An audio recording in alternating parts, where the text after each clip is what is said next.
आप सुन रहे हैं पीएस म्यूजिक पेंड्रा। प्रिय मित्रों, हमारे YouTube चैनल को लाइक शेयर सब्सक्राइब जरूर करें। तय कमाल करे वो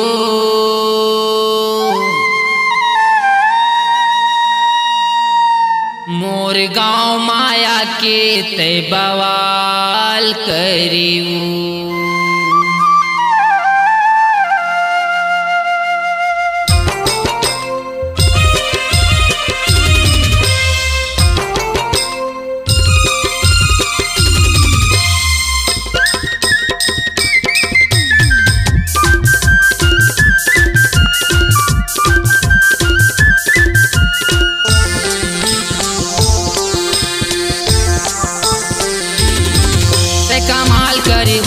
कमाल करी वो मोर गाँव माया के ते बवाल करी वो, मोर गाँव माया के ते बवाल करी वो।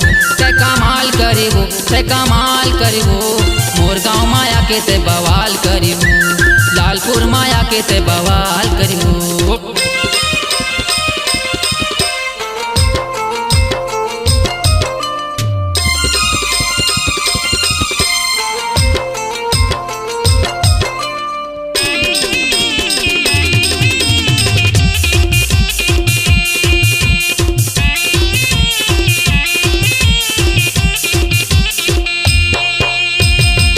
कहाँ ले तहाँ आए हंस गोरी,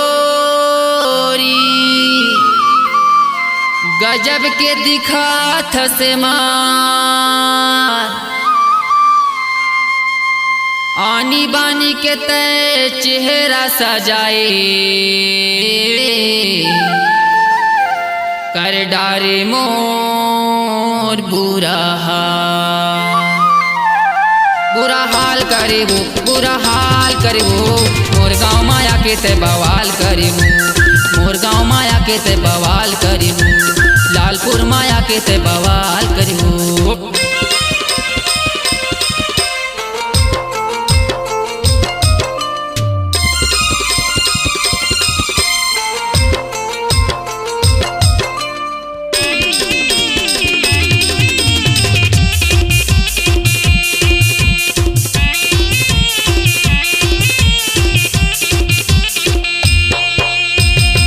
हिरनी जैसे तोरे चाल दिखत है, गोरी गोरी तोरे गाल। जब ले तोला देखे हम मोर मनला कर डाले तय बेहाल। तबे हाल करे वो, तबे हाल करे वो मोर गाँव माया के ते बवाल करे वो। लालपुर माया के ते बवाल करे वो, लालपुर माया के ते बवाल करे वो।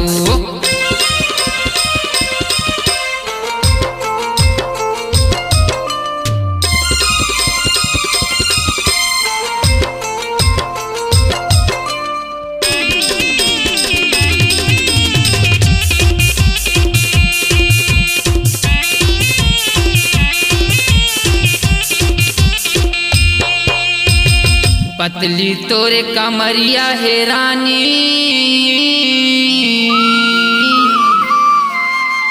उम्र है 16 साल। जब ले तोला देखे हम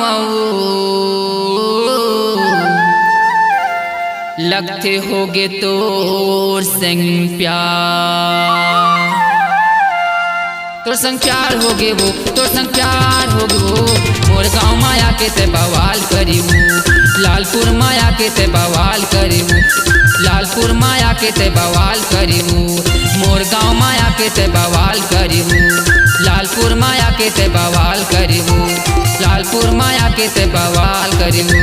लालपुर माया के ते बवाल करी वो, लालपुर माया के ते बवाल करी वो। लालपुर माया के ते बवाल करी वो, लालपुर माया के ते बवाल करी वो। मोर गाँव माया के ते बवाल करी वो।